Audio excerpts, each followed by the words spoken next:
Nuk mund t'i nisja asesi këto shënime pa një urim paraprakisht për një ditë shumë të veçantë, 8 marsin, ditën ndërkombëtare të gruas dhe ditën e shënuar të nënave, motrave, vajzave tona. Është gjithmonë një ditë e rëndësishme edhe për të shprehur binjojen dhe respektin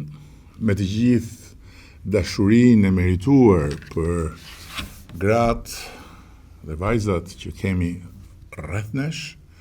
por edhe për rolin e jashtëzakonshëm dhe të pazëvendësueshëm të tyre, jo vetëm në familje, por në shoqëri dhe në jetën e vendit, përfshirë edhe jetën politike dhe vendimarrjen. Dhe jam shumë krenar të them se sot kemi gjithnjë më shumë gra që udhëheqin, që drejtojnë, ndërtojnë, krijojnë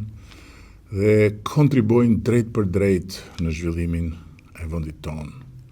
Ato janë në parlament, ato janë në qeveri,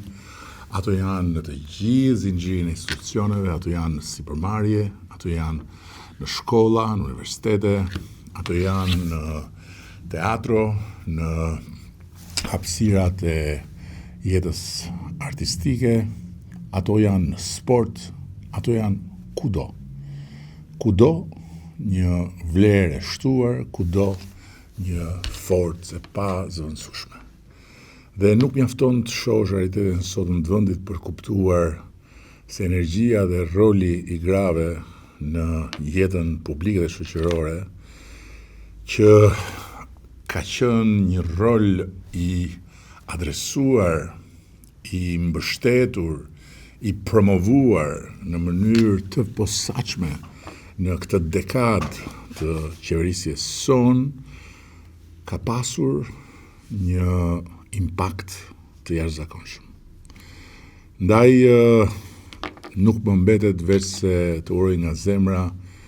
jo vetëm gëzuar 8 marsin, për të gjitha gratë, për të gjitha nënat, motrat, gjyshet, vajzat shqiptare, jo vetëm t'i falenderoj për gjithçka bëjnë, por edhe të uroj me gjithë zemër që pjesëmarrja e tyre të rritet, angazhimi i tyre të rritet dhe çfarë ato i sjellin Shqipërisë të jetë edhe më shumë fal rritjes së pjesëmarrjes dhe të angazhimit të tyre.